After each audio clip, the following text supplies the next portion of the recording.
Assalamualaikum warahmatullahi wabarakatuh. Alhamdulillahirabbil alamin wa bihi nasta'in wa ala umuri dunya waddin sayyidina wa maulana Muhammadin wa ala alihi washabbihi ajma'in. Pertama-tama yang saya hormati kepada Bu Farida Isroani MPD, yang saya hormati kepada teman-teman semua kelas 6E, yang saya hormati pula teman-teman satu kelompok presentasi pada mata kuliah difabel untuk pembelajaran difabel untuk PAI ini dengan judul Anak Gangguan Fisik dan Sensorik. Pertama-tama marilah kita panjatkan puji syukur kehadirat Allah Subhanahu wa taala yang mana karena Allah lah kita dapat berkumpul pada sore hari ini dalam presentasi kali ini. Yang kedua kalinya salawat serta salam marilah kita panjatkan kepada junjungan kita Rasulullah Shallallahu alaihi wasallam. Allahumma sholli ala sayyidina Muhammad. Karena beliaulah kita dapat yang dulunya pada zaman jahiliyah menjadi zaman Islamiyah yang terang benderang. Oke, di sini saya selaku moderator ingin menjelaskan bagaimana anak gangguan fisik dan sensorik ini pada pembelajaran difabel. Nanti yang akan dijelaskan oleh Mbak Muna Arafah dan Mbak Siti Mutmainah dengan 3 sesi, yaitu sesi pembukaan, sesi pemaparan, dan sesi penutupan.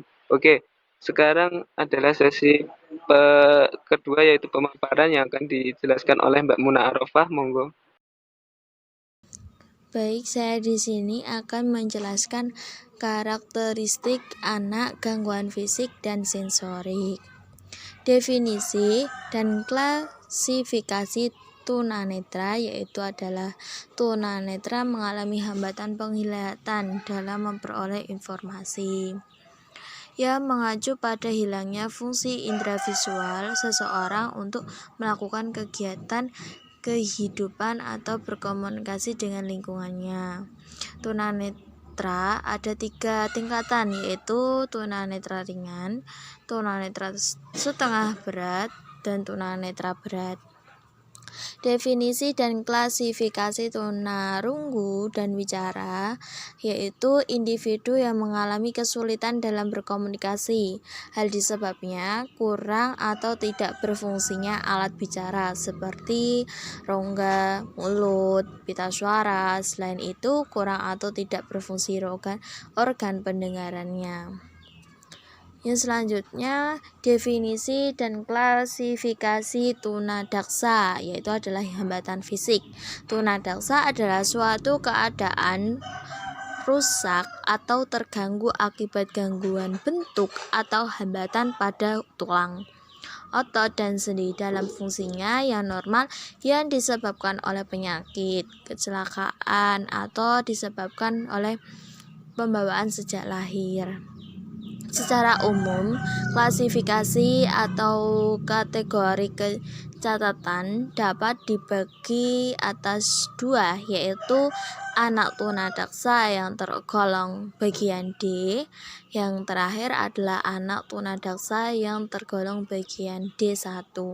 Selanjutnya akan dilanjutkan oleh teman saya, Mbak Siti Mutmainah. Kami persilahkan. Oke, terima kasih atas waktunya. Selanjutnya yaitu dampak gangguan anak kebutuhan fisik dan sensorik. Dampak gangguan penglihatan pada anak yang buta atau tidak dapat melihat, belajarnya dengan menggunakan penglihatannya dan karena itu menggunakan indera lain sebagai penggantinya. Misalnya lemah penglihatan, anak yang lemah penglihatannya masih dapat belajar dengan memanfaatkan sisa penglihatannya.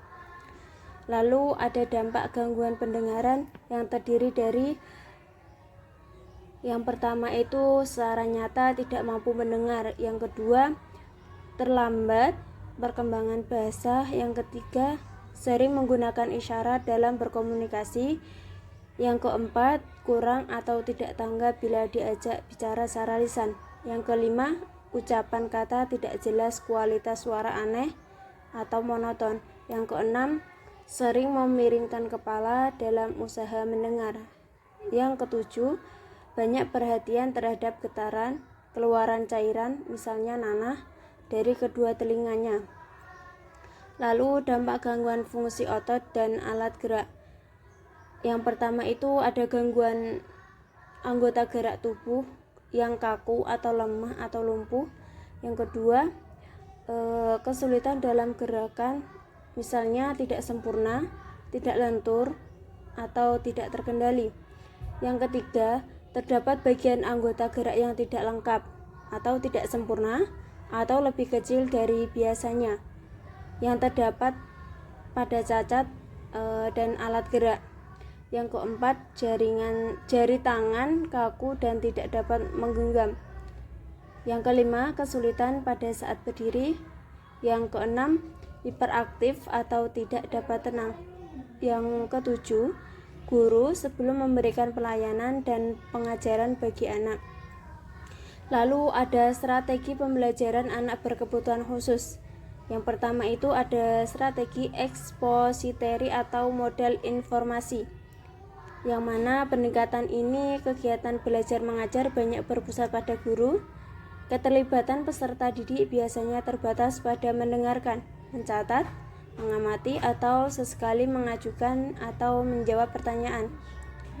Selanjutnya pendekatan inquiry atau discovery, yang mana strategi ini kegiatan belajar mengajar banyak berpusat pada siswa. Peranan guru lebih sebagai pembimbing atau pemimpin dalam fasilitator belajar. Dengan demikian, siswa lebih banyak melakukan kegiatan sendiri atau dalam bentuk kelompok-kelompok kecil, memecahkan suatu permasalahan tertentu dengan bimbingan dan pengarahan guru. Yang selanjutnya itu ada strategi interaksi sosial, yang mana strategi ini hampir sama dengan strategi inquiry, discovery, terutama social inquiry, yakni menekankan terjadinya kontak sosial antara individu yang satu dengan yang lainnya, baik dalam proses menemukan suatu jawaban atas suatu permasalahan tersebut. Selanjutnya ada interaksi kooperatif dalam kegiatan pembelajaran, yang menurut Johnson ada 4 elemen dasar dalam pembelajaran kooperatif. Yang pertama, saling ketergantungan positif. Yang kedua, interaksi tatap muka. Yang ketiga, akuntabilitas individual. Yang terakhir, keterampilan menjalin hubungan interpersonal. Sekian presentasi dari kelompok 7, kurang lebihnya saya mohon maaf. Selanjutnya saya serahkan kepada moderator. Waktu dan tempat saya persilakan. Oke, baik, terima kasih kepada presentator Mbak Muna dan Mbak Siti Mutmainah. Kesimpulannya adalah bahwa anak yang berkebutuhan khusus itu ada memiliki beberapa klasifikasi. Salah satunya adalah anak berkebutuhan khusus tunarungu, tunanetra, dan tunadaksa. Nah, di dalam kebutuhan khusus tersebut, seorang guru harus dapat mampu mengatasi atau menghadapi masalah-masalah tersebut dengan memiliki strategi-strategi pembelajarannya. Dan strategi pembelajarannya yaitu salah satu adalah hubungan interpersonal atau hubungan sosial antara murid dengan guru itu sendiri. Karena pendekatan-pendekatan emosional itu akan membantu peserta didik lebih memahami secara mendalam materi yang akan diajarkan.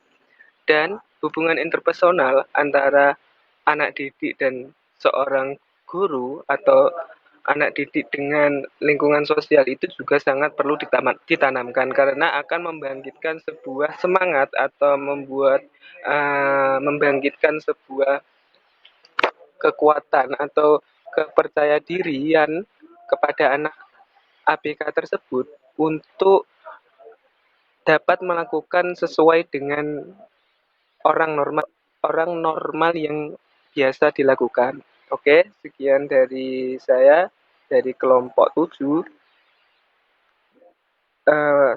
Saya Rizal Firdiansyah Rahman memohon maaf yang sebesar-besarnya ketika ada salah kata atau salah sikap yang dapat mengganggu kalian semua. Saya mohon maaf yang sebesar-besarnya. Akhirul kalam, wallahul muwafiq ila aqwamit thoriq. Wassalamualaikum warahmatullahi wabarakatuh.